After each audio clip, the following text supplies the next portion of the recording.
Bonjour à tous mes chers amis, bienvenue dans cette toute nouvelle vidéo. Aujourd'hui, je voudrais vous parler d'un studio japonais que beaucoup en France ne connaissent pas, enfin peut-être vous connaissez, mais je me suis dit, je vais en parler de ce studio parce que c'est là où sort la série Dororo et l'attaque des Titans saison 4. Je vais bien sûr parler du studio Mappa. Mappa, c'est quoi? Vous êtes en train de me dire, c'est quoi ce studio japonais? Ah bah, si vous regardez Dororo, l'attaque des Titans, Jujutsu Kaisen et Vinland, ça vient de ce studio japonais. Donc je vais un peu vous parler, parce que je me suis dit, ça vaut le coup que je vous explique qui est ce studio, etc. Alors, sa création remonte le 14 juin 2011, donc ça fait 11 ans qu'ils existent. Joyeux anniversaire en retard. Alors, le fondateur, c'est Masao Maruyama. Alors, forme juridique, c'est Kabushiki Shigeisa. Alors, siège japonais, c'est Shunami, alors de Tokyo au Japon. Direction Manabu Otsuka. Activité médias et divertissement. Et produit séries et longs métrages d'animation japonais. Donc, je vais vous parler un peu de tout ça parce que ça vaut le coup. Alors, Mampa, alors Kabushiki Geisa donc était un studio d'animation japonaise situé à Sujinami, dans les préfectures de Tokyo, au Japon, fondé en juin 2011 par l'ancien fondateur du studio Madhouse, Masao Maruyama. Mampa est acronyme de Maruyama Animation Production Projet Association. Donc du coup ça fait une partie de son nom sur le studio Mampa. Donc qui travaillait autrefois sur le studio Madhouse. Alors Madhouse, si vous voulez je vous ferai une vidéo là-dessus aussi. Et donc il a décidé de faire un autre studio pour faire autre chose. Donc il y a certains projets qu'il avait envie de faire. Donc à ses 70 ans, Monsieur Masao Maruyama fonde le studio Mampa après avoir pris sa retraite de Madhouse en juin 2011. En avril 2016, Maruyama a démissionné de son poste de PDG et fondé un nouveau studio, Studio M2, de production Manabu Otsuka, et ainsi devenu le nouveau PDG de la société. Le premier long métrage d'animation produit par Mampa sans être série télévisée sorti en 2016 dans un recoin de ce monde a remporté le prix du meilleur film d'animation, la 40e édition des Japan Academy. Donc il y a pas mal de productions qui vont voir par la suite.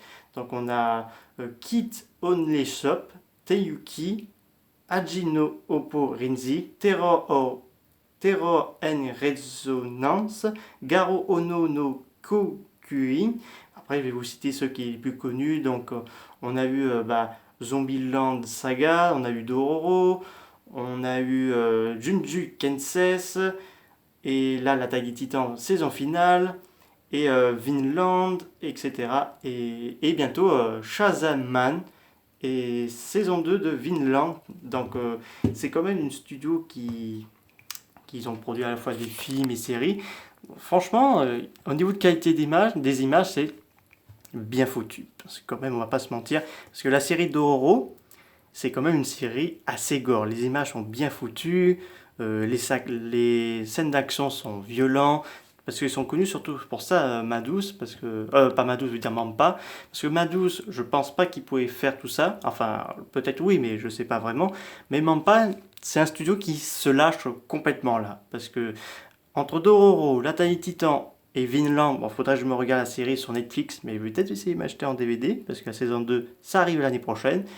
Et Shazazman, donc Shazazman, ça a été officialisé qu'il n'y aura pas de scène coupée ni de censure, ça va être clairement des séries hyper gore. Après, ça se peut qu'ils ont fait déjà des films et séries moins gore que ça, mais je pense que c'est mieux, c'est eux qui maîtrisent parfaitement bien tout ce qui est thématique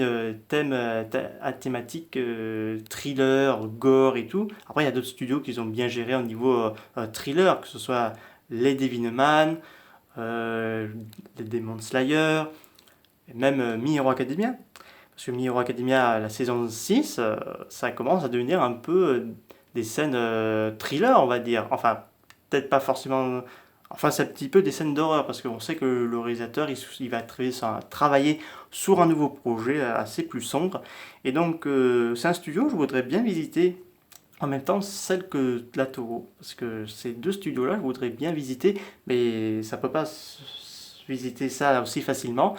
Et surtout, il faut voir le travail qu'ils ont fait pour l'Attaque des Titans saison 4, qui mélange entre du 2D et du 3D. Alors, je sais que la 3D, ça va pas plaire à tout le monde, mais ça n'empêche pas non plus, c'est un gros succès, ça cartonne. Et non, franchement, Mampa se sont bien implantés dans la société culture japonaise, mais aussi dans le monde entier, quoi. Parce que leur travail, je suis même sûr que peut-être Hollywood voudrait, vous pouvez travailler avec nous dans certains projets. Après, je sais pas quelles seront les prochaines idées de Mampa, parce qu'ils ont deux séries, ou même voire plus. Je pense qu'ils ont d'autres projets au-delà de ce que je viens de dire là. Donc voilà. J'espère que cette vidéo vous a beaucoup plu. N'hésitez pas à me dire ça dans les commentaires. Et on se dit très vite pour des nouvelles vidéos. Au revoir tout le monde et prenez soin de vous et transmettez-vous.